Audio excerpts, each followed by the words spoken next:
ಅಹಿಂದ ಬಲ ಪ್ರದರ್ಶನ ಸಿದ್ದುಗೆ ಸಪೋರ್ಟ್.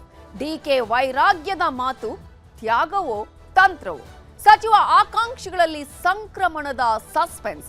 ಇದುವೇ ಚದುರಂಗದ ಮೊದಲ ಸ್ಟೋರಿ. ಸಿದ್ದುಗೆ ಅಹಿಂದ ಬಲ.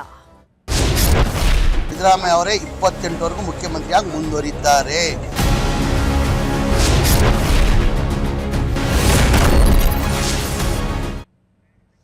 ಈಗಾಗಲೇ ಕುರ್ಚಿ ಕದನ ಜೋರಾಗಿರುವಂತಹ ಸಂದರ್ಭದಲ್ಲೇ ಈ ಎಲ್ಲ ಕುರ್ಚಿ ಕಚ್ಚಾಟದ ಮಧ್ಯೆಯೇ ಇದೀಗ ಅಹಿಂದ ಆಟ ಆರಂಭ ಆಗಿದೆ. ಸಿಎಂ ಸಿದ್ದರಾಮಯ್ಯ ಅವರೇ ಪೂರ್ಣಾವಧಿ ಸಿಎಂ ಆಗಬೇಕು ಅನ್ನುವಂತಹ ನಿಟ್ಟಿನಲ್ಲಿ ಇದೀಗ ಅಹಿಂದ ಬಲ ಅವರಿಗೆ ಸೇರಿಕೊಳ್ತಾ ಇದೆ. ಕುರ್ಚಿ ಕಚ್ಚಾಟದ ಬ್ರೇಕ್ ಮಧ್ಯೆಯೇ ಅಹಿಂದ ಆಟ ಆರಂಭ ಆಗಿರೋದು ಹೇಗೆ? ಸಿದ್ದರಾಮಯ್ಯ ಅವರ ಪರವಾಗಿ ಇದೀಗ ಅಹಿಂದ ನಾಯಕರು ಬೆಂಬಲವನ್ನ ವ್ಯಕ್ತಪಡಿಸಿದ್ದಾರೆ. ಅಹಿಂದ ಬಲ ಇದೆ, ಬಲಾಬಲವನ್ನ ಪ್ರದರ್ಶನ ಮಾಡೋದಿಕ್ಕೂ ಕೂಡ ಇದೀಗ ವೇದಿಕೆ ಸಿದ್ಧವಾಗಿದೆ. ಅಹಿಂದ ಸಮಾವೇಶಕ್ಕೆ ಸಜ್ಜಾಗ್ತಾ ಇದೆ ಸಿದ್ದರಾಮಯ್ಯ ಅವರ ಆಪ್ತರ ಟೀಮ್. ಅದು ಕೂಡ ಅವರ ತವರು ಕ್ಷೇತ್ರದಲ್ಲೇ ಸಮಾವೇಶ ಮಾಡೋದಿಕ್ಕೂ ಕೂಡ ತೀರ್ಮಾನವನ್ನ ಮಾಡಲಾಗಿರುವಂಥದ್ದು. ಜನವರಿ 6 ಒಂದು ರೀತಿಯಾಗಿ ಈಗಾಗಲೇ ಇತಿಹಾಸವನ್ನ ಸೃಷ್ಟಿ ಮಾಡುವಂಥದ್ದು.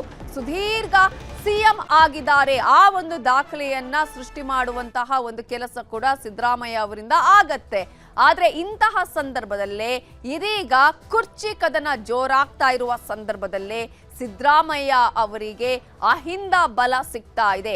ಶಕ್ತಿ ಪ್ರದರ್ಶನಕ್ಕೆ ಇದು ವೇದಿಕೆಯಾಗತ್ತೆ. ಸಿದ್ದರಾಮಯ್ಯ ಅವರು ಯಾಕೆ ಅನಿವಾರ್ಯ? ಸಿದ್ದರಾಮಯ್ಯ ಅವರೇ ಸಿಎಂ ಆಗಿ ಯಾಕೆ ಮುಂದುವರಿಬೇಕು? ಒಂದು ವೇಳೆ ಅವರನ್ನ ಕೆಳಗಿಳಿಸಿದ್ರೆ ಏನ್ ಆಗತ್ತೆ? ಇವೆಲ್ಲವನ್ನ ಶಕ್ತಿ ಪ್ರದರ್ಶನದ ಮೂಲಕ ತೋರಿಸುವಂತಹ ಪ್ರಯತ್ನ ಅನ್ನೋದನ್ನ ಕೂಡ ನಾವಿಲ್ಲಿ ಗಮನಿಸಬಹುದು. ಹಾಗಾದ್ರೆ ಸಿದ್ದರಾಮಯ್ಯ ಅವರಿಗೆ ಅಹಿಂದ ಫಲ ಯಾವ ರೀತಿಯಾಗಿದೆ, ಯಾವ ರೀತಿಯಾಗಿ ಸಮಾವೇಶಕ್ಕೆ ಸಿದ್ಧತೆಯನ್ನ ಕೂಡ ಮಾಡಿಕೊಳ್ಳುವಂತಹ ಪ್ರಯತ್ನಗಳನ್ನ ಮಾಡಲಾಗ್ತಾ ಇದೆ ಅನ್ನುವ ಕಂಪ್ಲೀಟ್ ಡೀಟೇಲ್ಸ್ ಅನ್ನ ನಿಮ್ಮ ಮುಂದೆ ಇಡ್ತಾ ಇದೀವಿ. ಸಿದ್ದುಗೆ ಅಹಿಂದ ಬಲದ ಬಗ್ಗೆ ಇನ್ನಷ್ಟು ಮಾಹಿತಿಯನ್ನ ಕೊಡೋದಾದ್ರೆ, ರಾಜ್ಯ ಕಾಂಗ್ರೆಸ್ನಲ್ಲಿ ಇನ್ನೂ ಕೂಡ ನಾಯಕತ್ವದ ಬಿಕ್ಕಟ್ಟು ಮುಗಿದಿಲ್ಲ. ಇವತ್ತು ಮುಗಿದಿದೆ. Breakfast, dinner meeting, lunch meeting ಎಲ್ಲವೂ ಕೂಡ ಆಯ್ತು. ಆದ್ರೆ ಈ ಒಂದು ಕದನಕ್ಕೆ ಬ್ರೇಕ್ ಬೀಳುವ ಹಾಗೇನೆ ಕಾಣಿಸ್ತಾ ಇಲ್ಲ. ಕಾರಣ, ಒಬ್ಬೊಬ್ರು ಒಂದೊಂದು ದಿನ ಒಂದೊಂದು ರೀತಿಯ ಸ್ಟೇಟ್ಮೆಂಟ್ ಅನ್ನ ಕೊಡ್ತಾ ಇದ್ದಾರೆ. ಸಿದ್ದರಾಮಯ್ಯ ಅವರ ಬೆನ್ನಿಗೆ ಇದೀಗ ಅಹಿಂದ ಪರ ಸಂಘಟನೆಗಳು ಕೂಡ ನಿಂತಿವೆ. ಈ ಹಿಂದೆ ಕೂಡ ಇವರು ಹೇಳ್ತಾ ಇದ್ರು, ನಾವು ಸಮಾವೇಶವನ್ನ ಮಾಡ್ತೀವಿ ಅಂತೇಳಿ. ಸ್ವಲ್ಪ ಟೈಮ್ ಅದು ಪೋಸ್ಟ್ಪೋನ್ ಆಗಿತ್ತು. ಆದ್ರೆ ಇದೀಗ ಅಹಿಂದ ಪರ ಸಂಘಟನೆಯವರು ತಾವು ಸಮಾವೇಶ ಮಾಡೋದಿಕ್ಕೂ ಕೂಡ ನಿರ್ಧಾರವನ್ನ ಮಾಡಿದ್ದಾರೆ. ಮೈಸೂರಿನ ವಸ್ತು ಪ್ರದರ್ಶನದ ಆವರಣದಲ್ಲಿ ಜನವರಿ 25ನೇ ತಾರೀಕು ಅಹಿಂದ ಸಮಾವೇಶವನ್ನ ಮಾಡೋದಿಕ್ಕೂ ಕೂಡ ತೀರ್ಮಾನವನ್ನ ಕೈಗೊಳ್ಳಲಾಗಿದೆ. ಈ ಒಂದು ಸಮಾವೇಶವನ್ನ ಮಾಡೋದ್ರ ಮೂಲಕ ಒಂದು ಮೆಸೇಜ್ ಅನ್ನ ಪಾಸ್ ಮಾಡಬೇಕು ಅನ್ನೋದೇ ಇವರ ಈ ಸಮಾವೇಶದ ಹಿಂದಿರುವ ಉದ್ದೇಶ. ಸಮಾವೇಶದ ರೂಪುರೇಷೆಯ ಬಗ್ಗೆ ಅಹಿಂದ ಮುಖಂಡರು ಈಗಾಗಲೇ ಚರ್ಚೆಯನ್ನ ಮಾಡಿದ್ದಾರೆ. ಇವತ್ತು ಕೂಡ ಮೀಟಿಂಗ್ ಇತ್ತು. ಆ ಒಂದು ಮೀಟಿಂಗ್ ಅಲ್ಲೂ ಕೂಡ ಈಗಾಗಲೇ ಯಾವ ರೀತಿಯಾಗಿ ಸಮಾವೇಶ ಮಾಡಬೇಕು, ಇದರ ಮೂಲಕ ನಾವು ಯಾವ ರೀತಿಯ ಸಂದೇಶವನ್ನ ಪಾಸ್ ಮಾಡಬೇಕು ಅನ್ನೋದ್ರ ಬಗ್ಗೆ ಕೂಡ ಚರ್ಚೆಯನ್ನ ಮಾಡಲಾಗಿದೆ.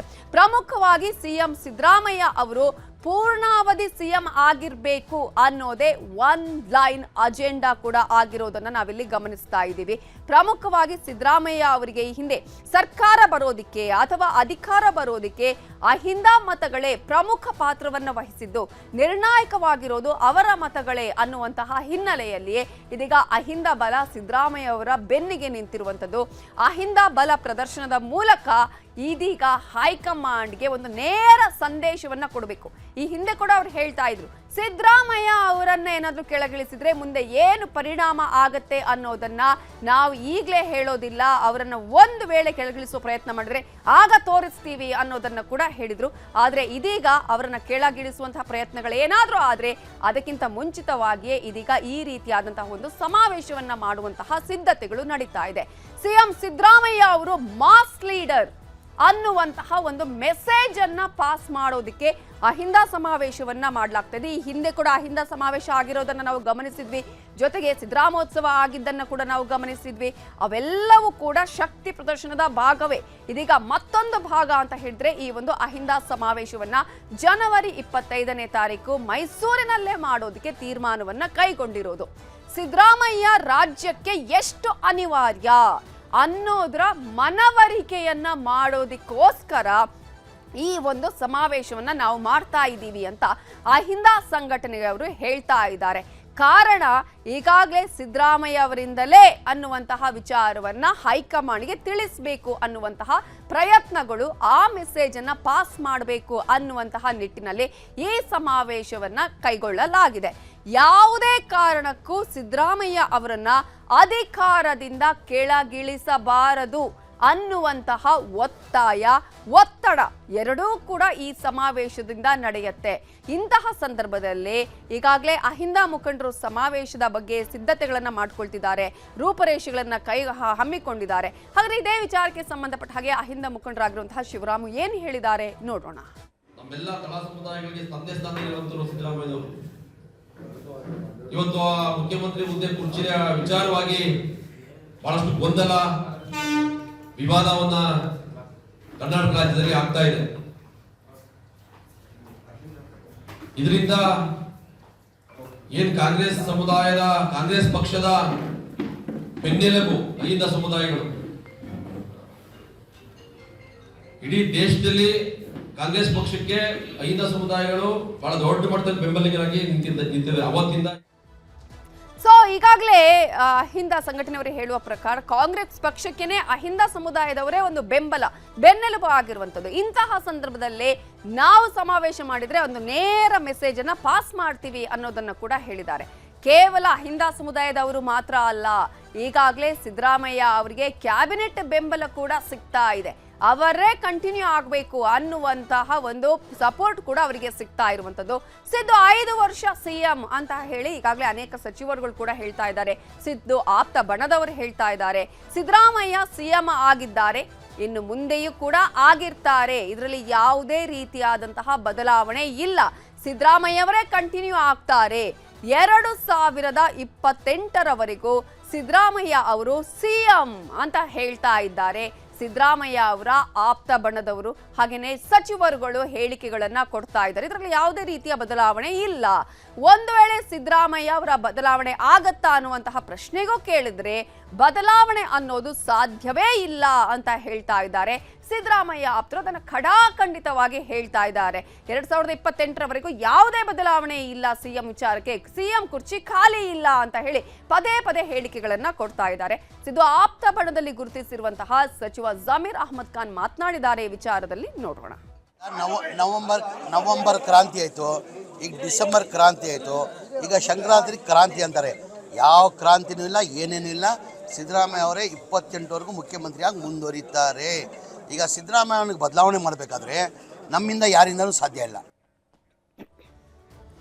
ಸೊ ಸಿದ್ದು ಆಪ್ತರ ಮಾತುಗಳನ್ನ ನಾವು ಕೇಳಿದ್ವಿ. ಪದೇ ಪದೇ ಈ ಒಂದು ಸ್ಟೇಟ್ಮೆಂಟ್ ಅನ್ನೇ ಹೇಳ್ತಾ ಇದ್ದಾರೆ. ಯಾವುದೇ ರೀತಿಯಾದಂತಹ ಗೊಂದಲ ಇಲ್ಲ, ಸಿಎಂ ಕುರ್ಚಿ ಖಾಲಿ ಇಲ್ಲ, ಯಾವ ಕ್ರಾಂತಿಯೂ ಕೂಡ ನಡೆಯೋದಿಲ್ಲ ಅನ್ನುವಂಥದ್ದು. ಆದರೆ ಇವೆಲ್ಲದರ ಮಧ್ಯೆ ಇರುವಂಥದ್ದು ಸಿದ್ದರಾಮಯ್ಯ ಅವರು ಹಾಗೇನೆ ಡಿ.ಕೆ. ಶಿವಕುಮಾರ್ ಅವರ ನಡೆ. ಡಿ.ಕೆ. ಶಿವಕುಮಾರ್ ಒಪ್ಪಂದದ ವಿಚಾರವನ್ನು ಕೂಡ ಹೇಳಿದ್ದನ್ನ ನಾವು ನೋಡಿದ್ವಿ. ಹಾಗಾದ್ರೆ ಇಲ್ಲಿ ಡಿ.ಕೆ. ಶಿವಕುಮಾರ್ ಇವತ್ತು ಕೊಟ್ಟಂತಹ ಸ್ಟೇಟ್ಮೆಂಟ್ ಸಾಕಷ್ಟು ಸಸ್ಪೆನ್ಸ್ ಅನ್ನ ಹುಟ್ಟು ಹಾಕಿದೆ. ಅವರ ನಡೆ ಸಾಕಷ್ಟು ನಿಗೂಢ ಆಗಿದೆ. ಹಾಗಾದ್ರೆ ತ್ಯಾಗವೋ ತಂತ್ರವೋ ಅನ್ನುವಂತಹ ಪ್ರಶ್ನೆಯನ್ನ ಕೂಡ ಹುಟ್ಟು ಹಾಕಿದೆ. ಎಲ್ಲಾ ಕುರ್ಚಿ ಕಚ್ಚಾಟದ ಮಧ್ಯೆ ಕುತೂಹಲ ಮೂಡಿಸ್ತಾ ಇರೋದು ಸಿಎಂ ಸಿದ್ದರಾಮಯ್ಯ ಹಾಗೆಯೇ ಸಿಎಂ ಡಿ.ಕೆ. ಶಿವಕುಮಾರ್ ಇವರಿಬ್ಬರ ಕೂಡ ನಡೆ. ಸಿದ್ದರಾಮಯ್ಯ ಅವರು ಒಳಗೊಳಗೆ ಈ ಪ್ರಯತ್ನಗಳನ್ನ ಮಾಡ್ತಾ ಇದ್ದು ತನ್ನ ಬಲ ಪ್ರದರ್ಶನಕ್ಕೆ ಈ ರೀತಿಯಾದಂತಹ ಅಹಿಂದ ಸಮಾವೇಶವನ್ನ ಮಾಡಿಸ್ತಾ ಇದ್ದಾರೆ ಅನ್ನೋದೊಂದು ಕಡೆ. ಆದ್ರೆ ಮತ್ತೊಂದು ಕಡೆ ಪ್ರತಿಪಕ್ಷಗಳೇ ಹೇಳ್ತಾ ಇದೆ ಡಿ.ಕೆ. ಶಿವಕುಮಾರ್ ಅವರು ದೇಗುಲವನ್ನು ಸುತ್ತಾಡ್ತಾ ಇದ್ದಾರೆ, ಟೆಂಪಲ್ ರನ್ ಮಾಡ್ತಾ ಇದ್ದಾರೆ, ಮತ್ತೊಂದು ಕಡೆ ಆ ರೀತಿಯ ಪ್ರಯತ್ನ ಮಾಡ್ತಾ ಇದ್ದಾರೆ, ಒಟ್ಟಾರೆ ಆಡಳಿತ ಇಲ್ಲ ಅಂತ ಹೇಳ್ತಾ ಇದ್ದಾರೆ. ಡಿಸಿಎಂ ಆಗಿ ಮುಂದುವರಿಯಲು ನನಗೆ ಸಂತೋಷ ಅಂತ ಇವತ್ತು ಡಿ.ಕೆ. ಶಿವಕುಮಾರ್ ಅವರು ಕೊಟ್ಟಿರುವ ಸ್ಟೇಟ್ಮೆಂಟ್ ಇದೆಯಲ್ಲ, ಇದುವೇ ಸಾಕಷ್ಟು ಕುತೂಹಲಕ್ಕೆ ಕಾರಣ ಆಗಿರೋದು. ಹಾಗಾದ್ರೆ ಅವರ ನಡೆ ಏನು? ಇದು ತಂತ್ರನ ಈ ರೀತಿಯಾದಂತಹ ಒಂದು ಹೇಳಿಕೆಯನ್ನು ಕೊಡುವುದರ ಮೂಲಕ, ಅಥವಾ ಇದು ತ್ಯಾಗದ ವಿಚಾರನ? ಪ್ರತಿ ಬಾರಿ ಕೂಡ ಹೇಳ್ತಾರೆ ಅವರು ವ್ಯಕ್ತಿಗಿಂತ ಪಕ್ಷ ಮುಖ್ಯ ಅನ್ನುವ ವಿಚಾರವನ್ನ ಡಿ.ಕೆ. ಶಿವಕುಮಾರ್ ಅವರು ಹೇಳ್ತಾರೆ. ಈ ಸಲ ಕೂಡ ಅಂತಹದ್ದೇ ಒಂದು ತ್ಯಾಗದ ಮಾತಾಡಿದ್ರ, ದೆಹಲಿಯಲ್ಲಿ ನಾನು ಯಾರನ್ನೂ ಕೂಡ ಭೇಟಿ ಆಗ್ತಾ ಇಲ್ಲ ಅಂತ ಹೇಳಿ ಡಿ.ಕೆ. ಶಿವಕುಮಾರ್ ಅವರು ಹೇಳಿದ್ದಾರೆ. ಇವರು ಹೋಗೋದೇ ಅಲ್ಲಿ ವರಿಷ್ಠರನ್ನ ಭೇಟಿ ಮಾಡೋದಿಕ್ಕೆ, ಸಿಎಂ ವಿಚಾರದಲ್ಲಿ ಒಂದು ಕ್ಲಾರಿಫಿಕೇಶನ್ ಅನ್ನ ಪಡೋದಿಕ್ಕೆ, ಒಂದು ಯಾವುದೇ ರೀತಿಯಾದಂತಹ ಗೊಂದಲ ಏನು ಇತ್ತು, ಅದನ್ನ ಈಗ ನಿವಾರಣೆ ಮಾಡೋದಿಕ್ಕೆ, ಅವರ ಸಿಎಂ ಕುರ್ಚಿಯ ಬಗ್ಗೆ ಮಾತಾಡೋದಿಕ್ಕೆ ಅಂತ ಇತ್ತು. ಆದ್ರೆ ನಾನು ಯಾವರನ್ನೂ ಕೂಡ ಭೇಟಿ ಮಾಡೋದಿಲ್ಲ ಅಂತ DK ಶಿ ಹೇಳಿದ್ದಾರೆ. ಅಹಿಂದ ಸಮಾವೇಶದ ಬಗ್ಗೆ ಕೂಡ ಅವರ ಪ್ರಶ್ನೆ ಮಾಡಿದಂತಹ ಸಂದರ್ಭದಲ್ಲಿ DK ಶಿವಕುಮಾರ್ ಹೇಳಿದ್ದು, ಅಹಿಂದ ಸಮಾವೇಶ ಮಾಡೋರು ಮಾಡ್ಲಿ, ಸಂತೋಷ ಅನ್ನುವಂತಹ ಒಂದು ಹೇಳಿಕೆಯನ್ನ ಕೊಟ್ಟಿದ್ದಾರೆ. ನನಗೇನು ಬೇಜಾರಿಲ್ಲ ಆ ವಿಚಾರದಲ್ಲಿ ಅನ್ನುವಂತಹ ವಿಚಾರವನ್ನ ಹೇಳಿದ್ರು ಕೂಡ ಅವರ ಒಳಗೊಳಗಿನ ರಣತಂತ್ರ ಏನು ಅನ್ನೋದು ಕುತೂಹಲ ಇರುವಂಥದ್ದು. ಏನೋ ಪಟ್ಟದ ಫೈಟ್ ಮಧ್ಯೆಯೇ DK ಶಿವಕುಮಾರ್ ಅವರ ಈ ಒಂದು ನಡೆ ಇದೆಯಲ್ಲ, ನಿಗೂಢ ನಡೆ, ನಿಗೂಢ ಮಾತಿದೆಯಲ್ಲ, ಇದು ಸಾಕಷ್ಟು ಚರ್ಚೆಗೆ, ಕುತೂಹಲಕ್ಕೆ ಕಾರಣ ಆಗಿದೆ. ಪಟ್ಟದ ಆಸೆ ಇದ್ದವರು ಏಕಾಏಕಿಯಾಗಿ ಬಿಡೋದಕ್ಕಂತೂ ಸಾಧ್ಯ ಇಲ್ಲ. ಅವರ ಆಪ್ತರ ಮೂಲಕ ಅವರು ಕೂಡ ಹೇಳಿಸ್ತಾ ಇದ್ದಾರೆ, ತಾನು ಸಿಎಂ ಒಂದಲ್ಲ ಒಂದು ದಿನ ಆಗೇ ಆಗ್ತೀನಿ ಅನ್ನುವಂಥ ಭರವಸೆ ಇದೆ. ಇಂತಹ ಸಂದರ್ಭದಲ್ಲಿ DK ಶಿವಕುಮಾರ್ ಅವರ ನಡೆ ಏನು, ಯಾಕೆ ಈ ಮಾತುಗಳನ್ನ ಹೇಳಿದ್ದಾರೆ ಅನ್ನುವಂದು ಕುತೂಹಲಕ್ಕೆ ಕಾರಣ ಆಗಿದೆ. DK ಶಿವ ಅವರ ಮಾತನ್ನೇ ಕೇಳೋಣ. I can't disclose what all we discussed. We all have joined together, we have worked together, we have brought government together, and every party worker of the state has given their life, given their sweat, and all of them would support to win. And I am very grateful to the people of this Karnataka that they gave us a massive mandate, and whatever we had promised to them, we have delivered to them. We will continue to do so. And I'm very happy the High Command also gave me a very free hand. Myself and all the team, we all are to, as a team.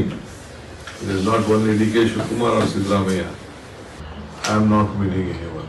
I am not meeting anyone because I think no one is here in Bangalore. Kharge Sahib is in Delhi, according to me.